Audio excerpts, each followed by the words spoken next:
John Lynch breathing easy now that Brock Purdy is back. John was just on KMBR. I know that we do this update every Thursday. This time it's on Friday because the 49ers schedule is pushed back a day for Monday Night Football. But I've got a lot of cool Brock Purdy stuff to show you. Some of the data is starting to materialize over his 3 starts this season. This is what John, though, just said on KMBR. Asked if he was a little nervous, a little apprehensive when Brock first took the field against the Arizona Cardinals following the 7-week layoff with the toe injury. I got a lot of confidence in Brock. I think we all do. And he just handles himself so well. And from the very first time he set foot on our practice field, he's done that. So he kind of puts confidence into our team. And so excited for him. I wouldn't say nervous. And then any nervousness I think we had that when Sky Moore took that opening kickoff and looked like he was going to score, went 99 yards. That was pretty awesome, and it got us off to a really good start. And I felt like our guys came ready, and Brock but the entire team. I felt like we came ready to play, and I was proud of our effort. From a health perspective, John, did you guys feel like Brock looked like he was 100% out there? Did you see the pocket mobility that we've seen previous, or what was your breakdown of how he looked and how he's recovered throughout the week? Yeah, he looked healthy. He didn't use his legs as much as we've seen in the past, but that was kind of what the game called for. So I know he felt healthy. I thought he looked healthy, and it was a really good game. There's always going to be kind of an acclimation period to getting yourself back going when you've taken an extended layoff, albeit from injury or on first game of the season. And I think there was some of that, but for the most part, great game to go kind of get his legs underneath him, get his confidence back, and get his rhythm really. And I felt like he was able to accomplish all of that. So similar dynamics for Brock Purdy and for Ricky Pearsall, and that this was their first game back since September 28th. They had both missed an equal amount of time. The Jacksonville game is where both suffered their respective injuries. For Brock Purdy, it was an aggravation. But I think that, the 49ers put up 41 points. Obviously, it was a little bit buoyed by special teams, but that's the formula for the 49ers. Special teams is the top of the league this year versus the bottom of the league in 2024.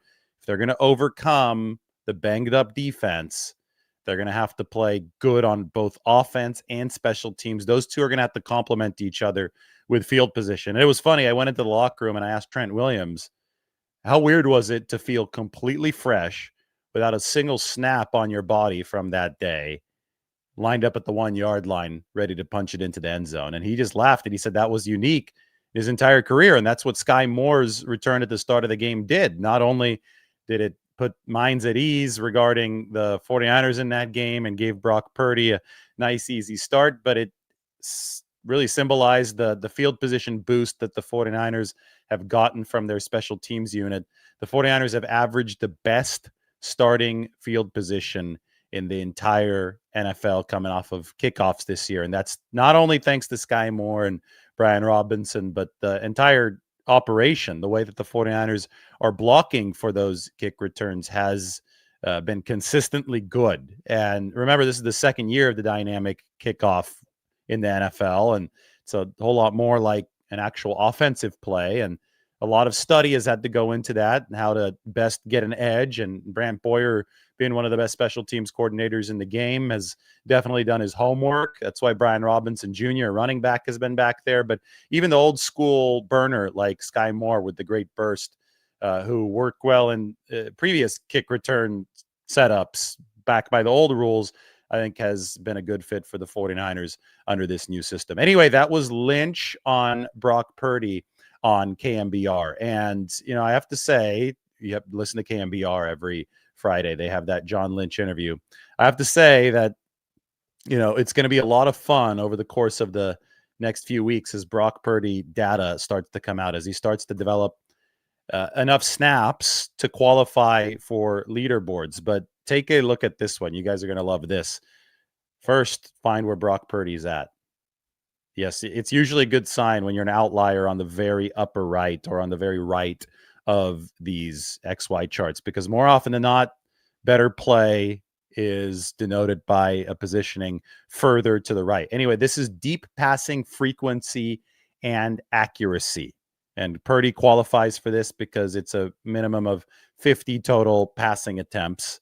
Percentage of deep attempts that are catchable. Brock Purdy has thrown a catchable ball on about 69% of his deep passes so far this season. Now, the sample for him, I get it, is still smaller than a lot of these other quarterbacks, but this is something that we already know that Brock Purdy is good at. He throws a wildly catchable ball. He throws a pillow to catch out there for his receivers. And he had an extremely high deep passing completion rate in both 2023 and 2024, even in a purportedly down year in 2024. And this year, he's already throwing a very catchable deep ball. I look back to Ricky Pearsall in week 1 against the Seattle Seahawks on the game-winning drive. I think back to Pearsall on the play that he got hurt. That was a catchable ball. I think it was a catch from Ricky Pearsall against Jacksonville. There was also a sensational deep throw and catch to Ricky Pearsall earlier in that Jacksonville game. And then I go back to the George Kittle catch for Brock Purdy coming off of the can play at the line of scrimmage against Arizona. I mean, Brock, as far as pushing the ball downfield, is elite. He's aggressive, but he throws a very catchable ball. And this right here, the y-axis will tell you the percentage of attempts that are over 20 air yards downfield. Brock Purdy has an above average percentage of passes that are above 20 air yards downfield. So the quarterbacks who throw shorter are going to be down here, like Jared Goff and Mac Jones. You can see Mac is one of the shortest throwing quarterbacks in the league. He's not going to be taking a lot of chances downfield, about 7.5% of the time. He's going to throw it more than 20 yards downfield. You bump that rate up to about, 13% for Brock Purdy? So nearly double what Mac Jones is doing. Not quite, but nearly double as far as throwing the ball in the air, pushing it downfield in an aggressive fashion that opens up an offense. And then, well, obviously you're going to want the quarterback to throw a very catchable deep ball. And Brock Purdy is off the charts in terms of deep ball catchability for the 49ers. It's somewhere where Mac Jones was a little bit below average. So nothing against Mac. It's just not the style of quarterback that he is. Brock Purdy brings a much, much higher ceiling to the 49ers offense. Anybody with 2 eyes and a brain saw that against the Arizona Cardinals. Anybody with 2 eyes and a brain knew that entering that game. The national media and this coverage of the Brock Purdy versus Mac Jones dynamic has been absolutely shameful. Not the first time the media has gotten something very, very wrong. It seems like the track record is just getting worse and worse and worse. But thankfully, we have actual data. We have actual truth. Thankfully, we have this channel to set the record straight. And you see where Brock Purdy ranks as far as deep ball catchability and deep ball frequency. He's throwing more deep balls than the average quarterback, and he's throwing them way more accurately, way more catchably than other QBs. Look who else is up in the upper right. Sam Darnold, Matthew Stafford. Those guys like to push it downfield. Jackson Dart, Drake May. A lot of good quarterbacks in the upper right of this graph, with Brock Purdy being the outlier all the way on the far right. Anyway, I wanted to talk a little bit more about special teams because John Lynch did talk about Matt Gay, who's going to be filling in for Eddie Pinheiro for at least a week as the 49ers kicker. And one thing that I had talked about a lot about Matt Gay is that he struggled from 50 plus ever since 2022. He was a, top-notch kicker in 2021 and 2022 with the Rams against the 49ers, made some big field goals against San Francisco in those years.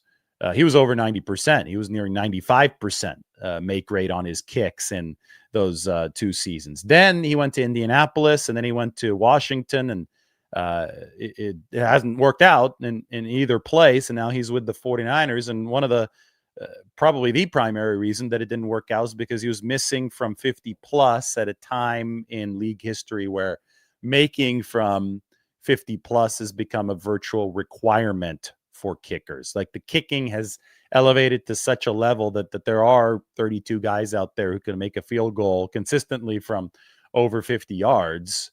And when you're not making them consistently from over 50 yards, you're probably going to get a pink slip. That being said, Matt Gay was still very good from under 50 yards over the course of the past 3 seasons, 89.4%. And, when the 49ers signed him, I said, well, it's tough at this point because all the 50 plus automatic or 50 plus confident guys are probably taken up. And unfortunately for the 49ers, their version of that, Eddie Pinheiro, is hurt. If you're looking for kickers off the street in November, you're probably going to have to find a guy where there's a defect. And that was correct. The 49ers found Matt Gay. There's been a defect from 50 plus. He's missed a ton of kicks from 50 plus over the course of the past 3 seasons. So I immediately thought maybe Kyle Shanahan is just looking for, okay, good floor, 89% of kicks under 50 yards.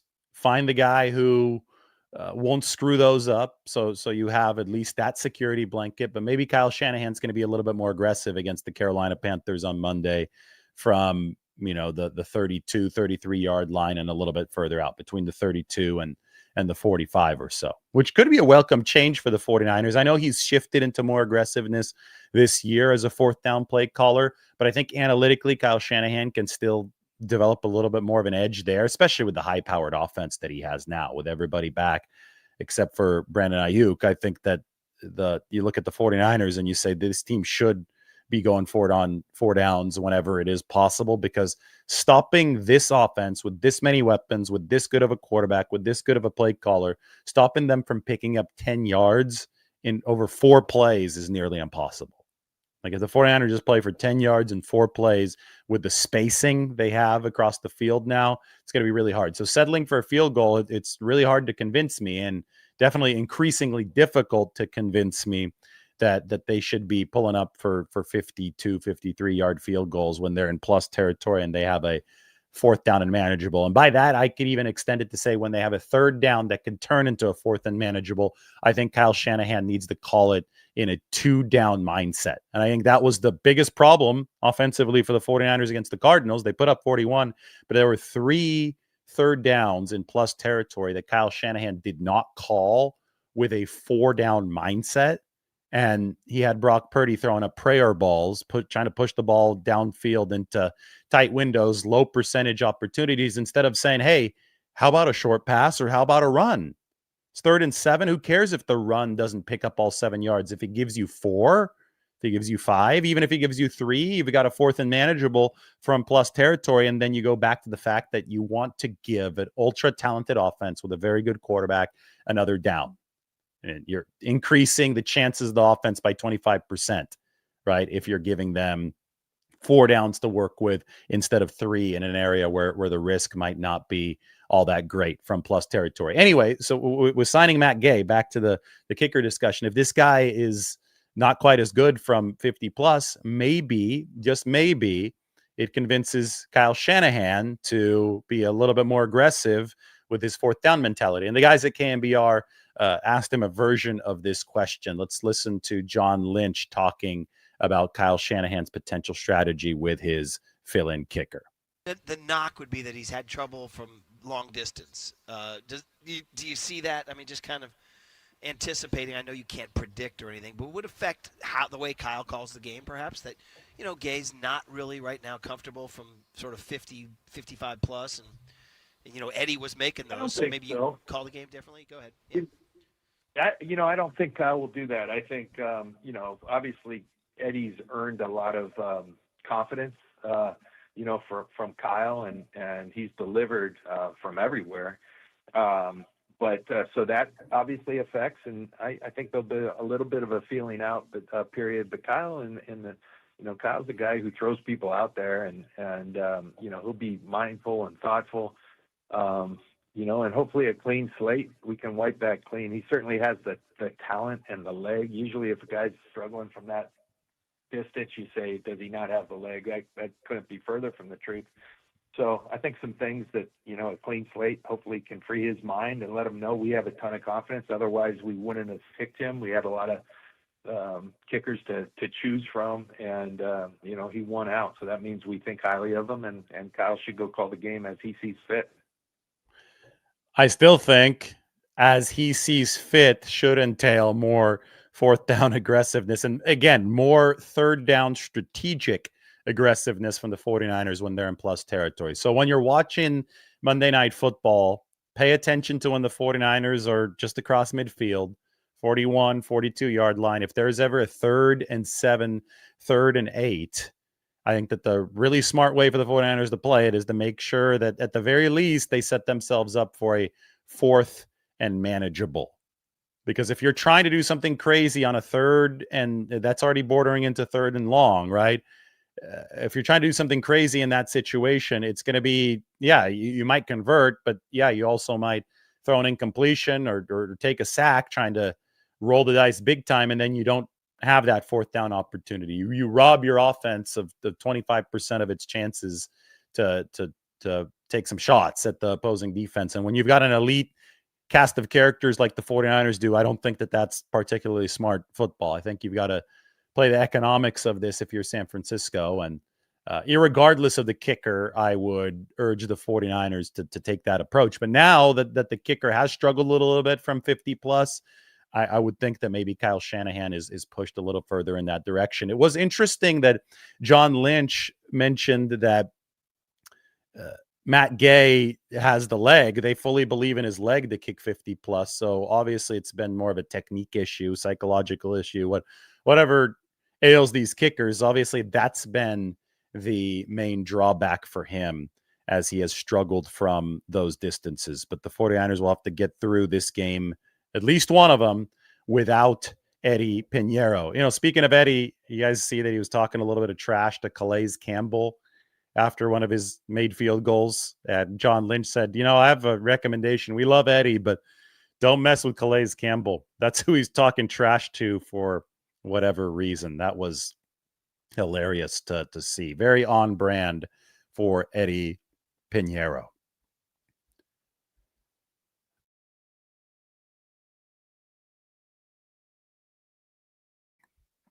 I had a cough there, so put up the little Brock Purdy graphic for you guys for a few seconds. I'm going through other stuff that John Lynch talked about today.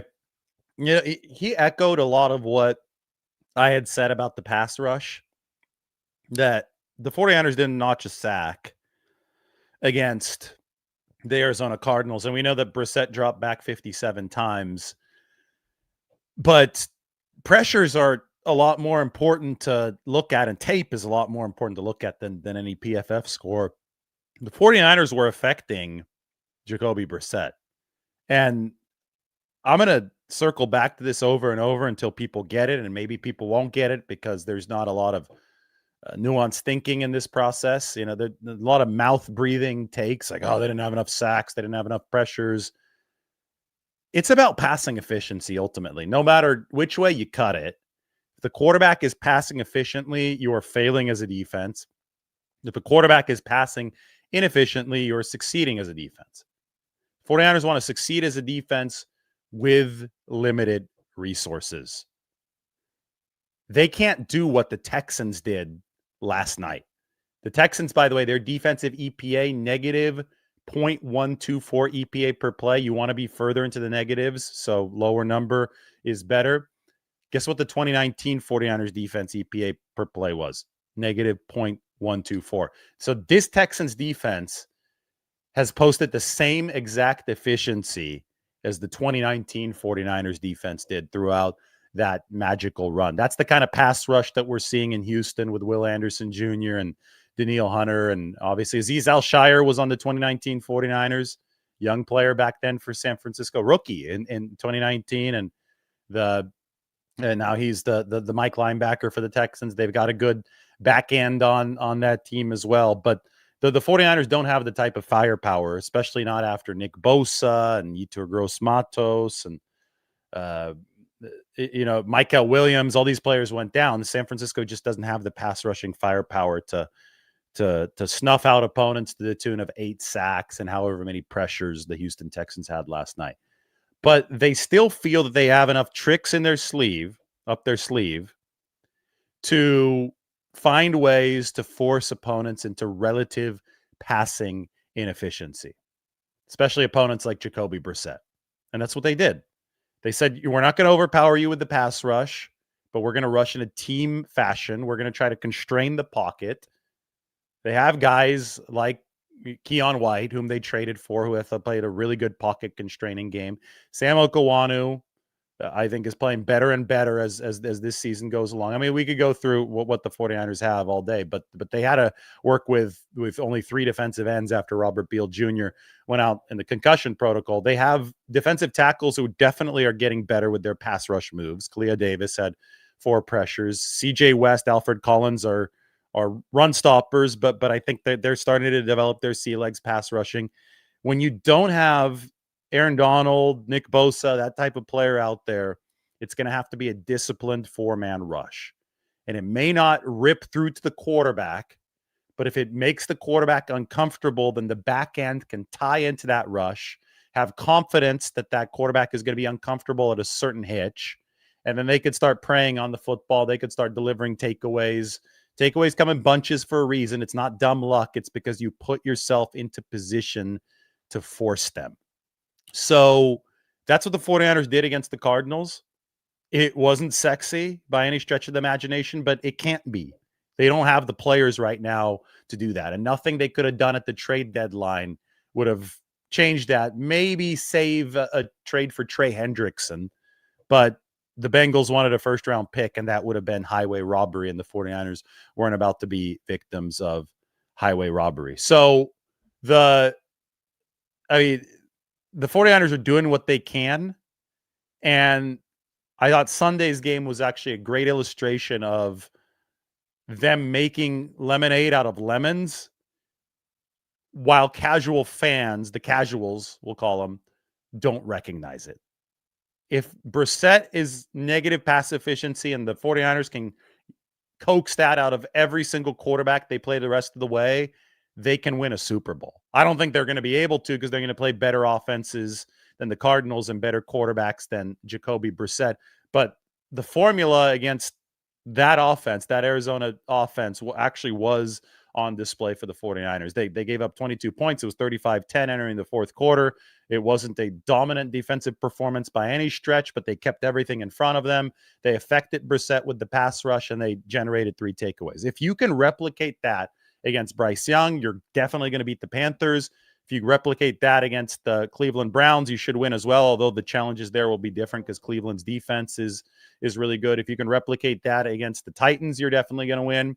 And then you take the step up in competition on December 22nd against the Indianapolis Colts, where that's a team that could actually really, really run the ball with Jonathan Taylor, and obviously the play action coming off of that. It's the best offense in all football. I mean, take a look at the team tier chart here. I think this is always good perspective for us. The 49ers that will play this Colts team, which is the top offense in football, that's measured horizontally on the x-axis.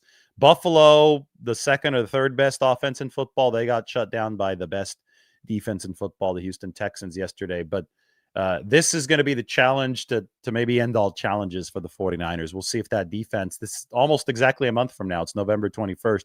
We'll see if by December 22nd, that 49ers defense is locked in, ready to at least stop the Colts on a few drives in that game, maybe force a couple takeaways. I can see, if everybody's healthy still for the 49ers offense, that Colts defense is below average.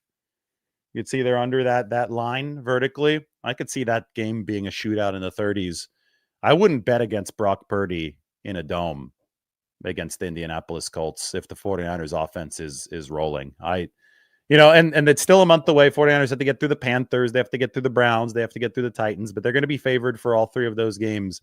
And it's just really intriguing for me to see how this 49ers formula is shaping up. It's not the formula they chose. They wanted a top 5 defense.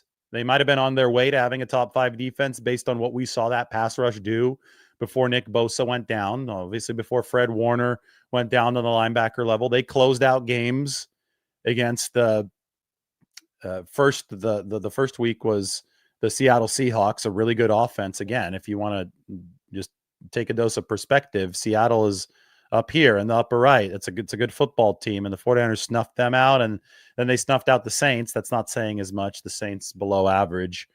but that was Spencer Rattler too for the Saints at the time. But you could only beat who you put in front of you. And when they had Bosa and then Bryce Huff in conjunction, and Yetur Gross-Matos, they certainly were Mariano Rivera-like when it came to closing football games. But that's not the path for the 49ers anymore. This defense, instead of being up here, is down here.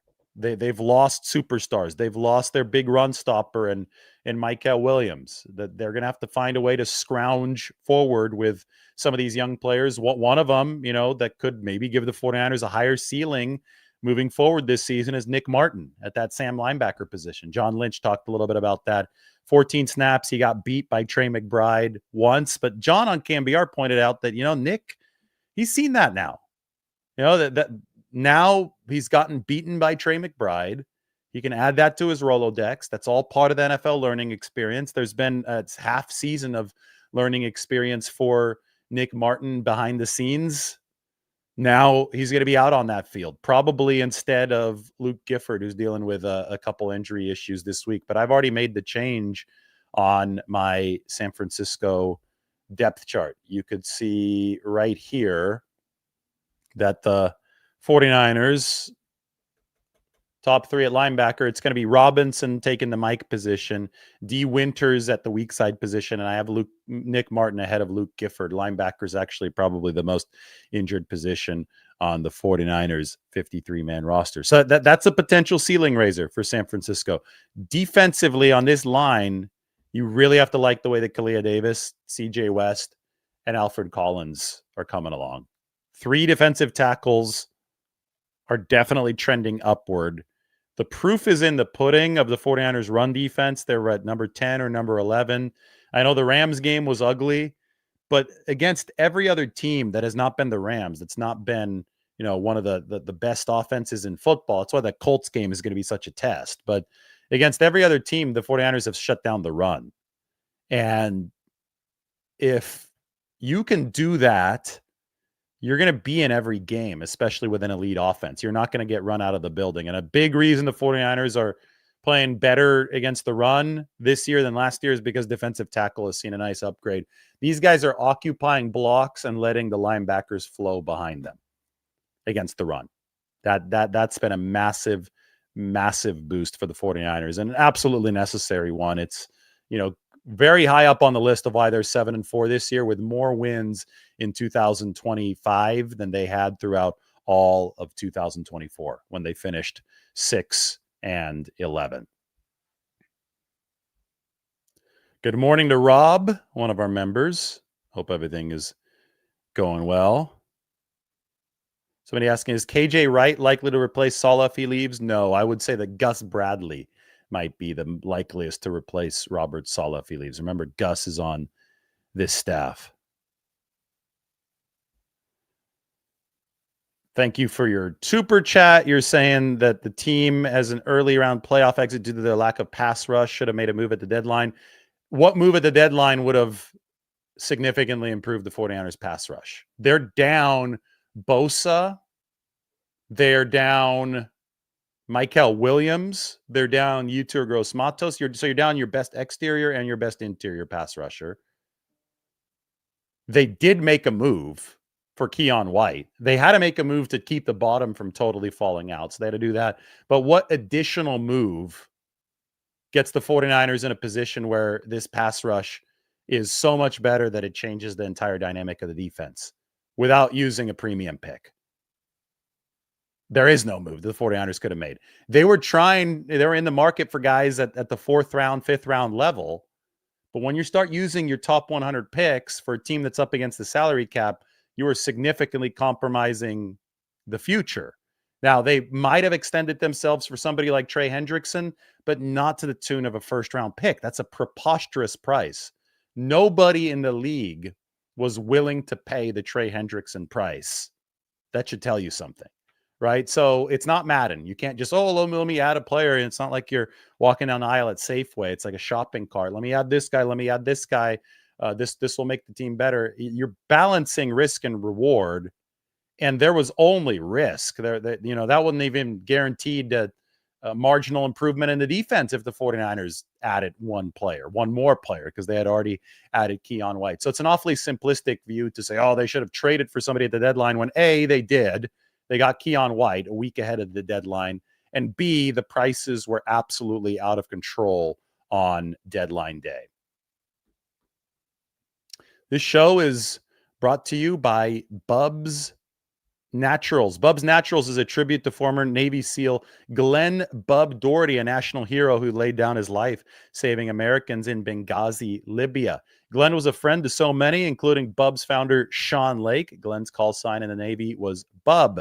Glenn Bub Doherty stood for self-improvement and was always helping others. That DNA is woven into the Bubs brand. Bubs donates 10% of all profits to charity in Glenn's honor, starting with the Glenn Doherty Memorial Foundation. Bubs Naturals doesn't just make the cleanest and most effective collagen peptides in the world. They also sell electrolyte supplements, MCT oil creamer, and more. All of their products have clean ingredients and are third-party tested. Live better longer. For limited time only, our listeners are getting 20% off at Bubs Naturals by using the code Lombardi at checkout. Just head to bubsnaturals.com and use the code Lombardi, and you're all set. After you purchase, they will ask you where you heard about them. Please support our show and tell them our show sent you.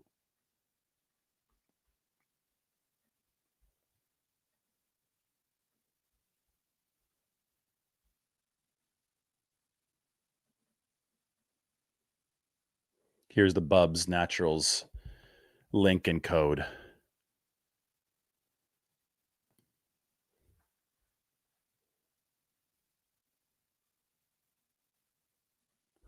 Why didn't they go after somebody like Arden Key? Well, it could have been the price tag. I don't know what the Titans were wanting, but Arden is not in his prime anymore. And you ask yourself, regardless of the cost, would he have significantly improved the situation? And it's just getting names that you're familiar with doesn't automatically ameliorate a problem. Doesn't boost the situation. 49ers also have back-end issues. They have issues at safety. Upton Stout is still learning the ropes at nickelback. It's not just like, oh, pass rush, and this is going to turn into the Houston Texans defense. The path is really narrow, and nothing that was going to happen on the Tuesday of the trade deadline was going to change the width of that path for the 49ers, unless they blasted it out of the water by making a stupid trade, by sending a first-round pick to Cincinnati for an expiring contract. Trey Hendrickson, who only has a few more games left on the current deal. I mean, Dallas made one of the dumb trades, right, for Quinnen Williams. It wasn't. So that was Jerry Jones trying to stay in the news. It wasn't a tactical move for the Dallas Cowboys. That was a splash move for the Cowboys. That's the Jerry Jones business. They haven't been to an NFC championship game in 30 years? The 49ers have been to a lot of NFC championship games over the past 3 decades, I think, because they've been more pragmatic than somebody like Jerry Jones with their moves. And again, Dallas was the only team willing to make a move like that for Quinnen Williams. Jerry does like attention. And he says that. I mean, he's open about that. I don't think that's controversial. He says he'd rather rock the boat than just sit around. He'd rather rock the boat and make a dumb move than sit around, not be in the headlines, and take the smart path.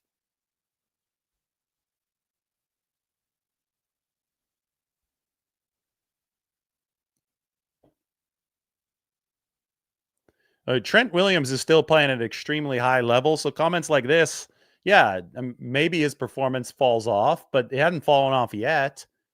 I'd give Trent Williams the benefit of the doubt. As long as he wants to play, he's special, right? He is maybe the most talented, physically gifted offensive lineman to ever play the game. He's smart now, too, because he's got that wealth of experience. Give the man the benefit of the doubt.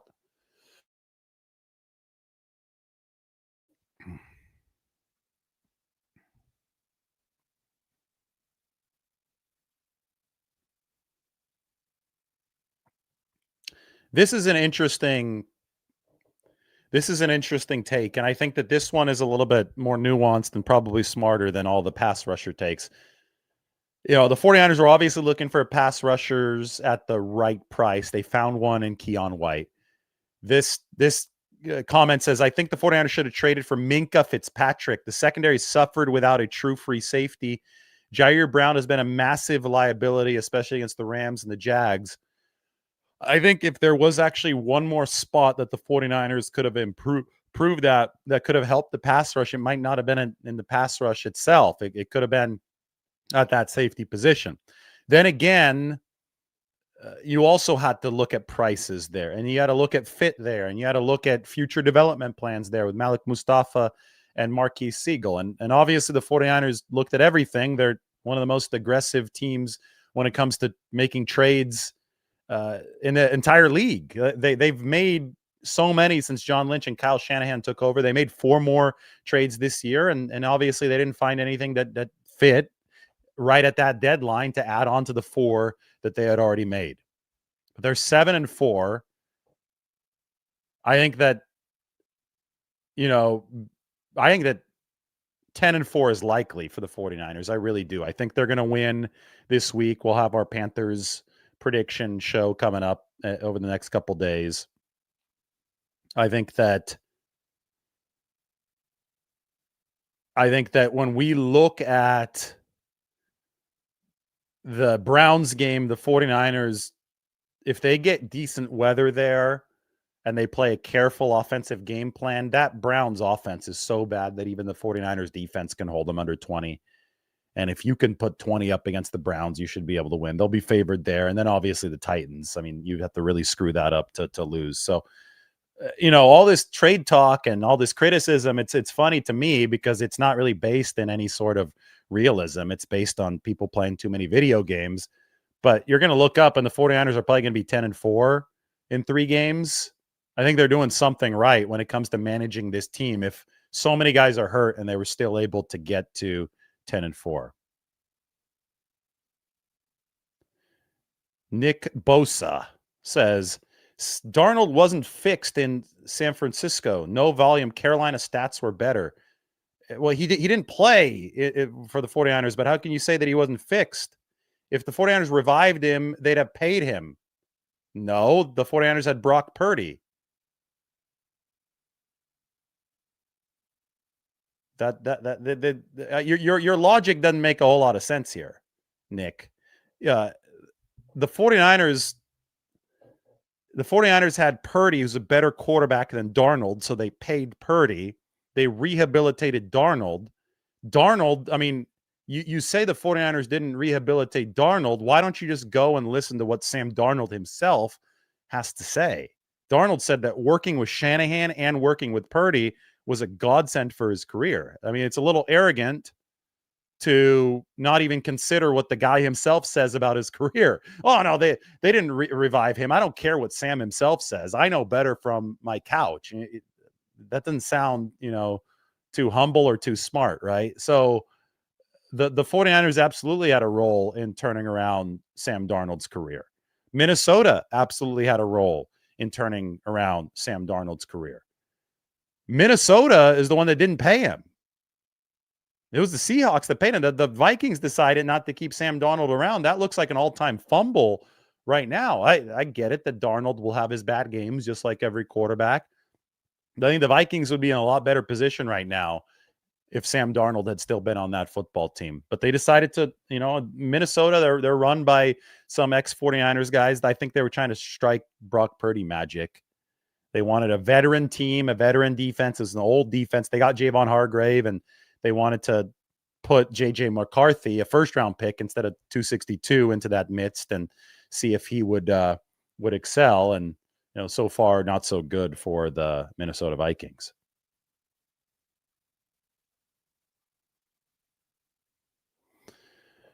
You are correct, Papa J. There is no quarterback out there that does exceptionally well with a very bad team surrounding him. It's a team sport. And Brock Purdy is judged with an extremely unfair standard in that way. I mean, any first-round pick would have gotten a pass for the 6-11 season where the quarterback actually played well. in 2024. The 49ers were just terrible on defense and terrible on special teams. That's why they went 6-11. It wasn't because of Brock Purdy.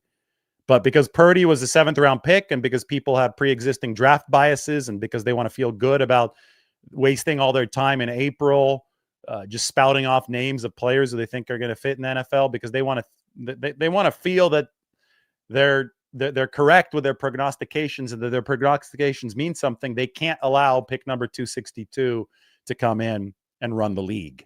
So their natural reaction is to be extremely biased in their evaluations of Brock Purdy. Anyway, we talked about all that today. Everybody, thanks for watching. Go check out the San Francisco Standard. I will talk to everybody very soon.